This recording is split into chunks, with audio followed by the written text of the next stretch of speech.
ስሜ ሻሚል ኢብራሂም ይባላለሁ። የአብደላህ ኢብኑ ኡሚ ማክቱም የሁለተኛ ክፍል ተማሪ ነኝ። እኔ የተወለድኩት ሀረር ጅዶ በምትባል ትንሽ ገጠር ውስጥ ነው። እስቲ ዛሬ ስለ ራሴ ትንሽ ላጫውታችሁ በትንሿ እድሜ ያየሁትን አስደናቂ ታሪክ። እኔ አብደላህ ኢብኑ ኡሚ ማክቱም የገባሁት የዛሬ 2 ዓመት ነው። የሚገርመው ቤተሰቦቻችን ውስጥ እኔንም ጨምሮ ያለነው አይነ ስውራን 3 ነን። አጎቴ ቤት ደግሞ 5 አይነ ስውራን ልጆች አሉ። ከቤተሰቦቻችን ውስጥ እኔና 2 ያጎቴ ልጆች ብቻ ነን የትምህርትን እድልን ያገኘ ነው። አልሐምዱሊላህ እኛ ግን እድለኛ ነን። ይኸው እንደምታዩን ደስ በሚል ሁኔታ ቁርአናችንና ትምህርታችንን እየተከታተልን እንገኛለን።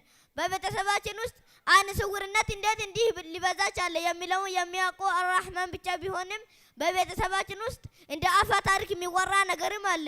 ታሪኩን የሰማሁት የ7-8 ዓመት ልጅ ሳለሁ ስለነበር ብዙም ባይሆን የማስታውሰውን ያክል ልንገራችሁ። በአያቴ የወጣትነት ዘመን ነው አሉ ነገሩ የተከሰተው።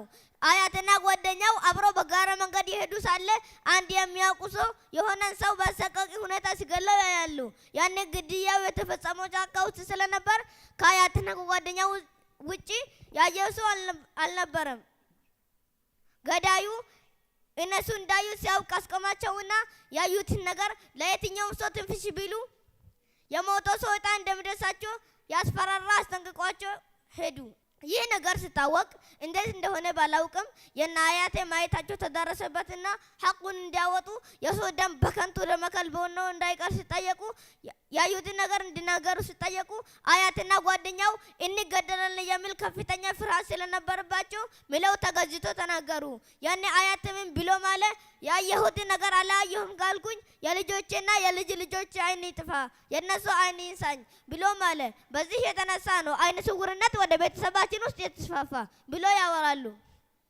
የሆነም ሆኖ ከላይ ላሳውቃችሁ እንደሞከርኩኝ እኔና 2 ያጎቴ ልጆች ብቻ ነን አብደላህ ኢብኑ ኡሚ ማክቱም ገብተን አካዳሚና የዲን እውቀት ለማግኘት የቻልነው። ያው አካባቢው እልም ያለ ገጠር ነው። በዛ ላይ ምንም አይነት መረጃ የምናገኝበት መንገድ የለም።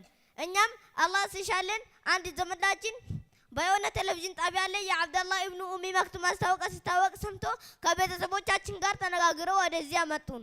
ከዛም እዚህ መጣው። እዚህ ከመጣው በኋላ ፊት ለፊታችሁ ቆሜ እንደምታዩኝ እንዳይመስላችሁ በጣም ፈሪ ነበርኩኝ። የሚገርመው ቤተሰቦች መኪና ውስጥ አስገብተው ወደዚህ ሲያመጡኝ እኔ ያሰብኩት የነበረው ሊገሉኝ እየወሰዱ እንደነበረ ነው። ፍርሃትም ጨመረ። ቋንቋም ከኦሮምኛ ውጪ ምንም አልችልም። ከአንድ መምህራን ብቻ ጋር ነበር የምግባባው። ከጓደኞቼ ጋር አልግባባም ነበር። ተንከባካቢዎችን አስቸግር ነበር። ምንም አይነት የዲን እውቀት ስላልነበረኝ ሰላት ሲገድ ሲሉኝ እኔ የሰላት ቋንቋ አላውቅም እላቸው ነበር። ከግቢ ውጪ የመኪና ድምፅ ሲሰማ እንዳይገጨኝ ያልኩ የጮህኩ አስቸግራቸው ነበር። እኔ የመጣው ሰሞን አካባቢ ለየሆነ ምርመራ ተብሎ ሐኪም ቤት ወሰዱን። ያ አላህ የምገደለው ዛሬ ነው።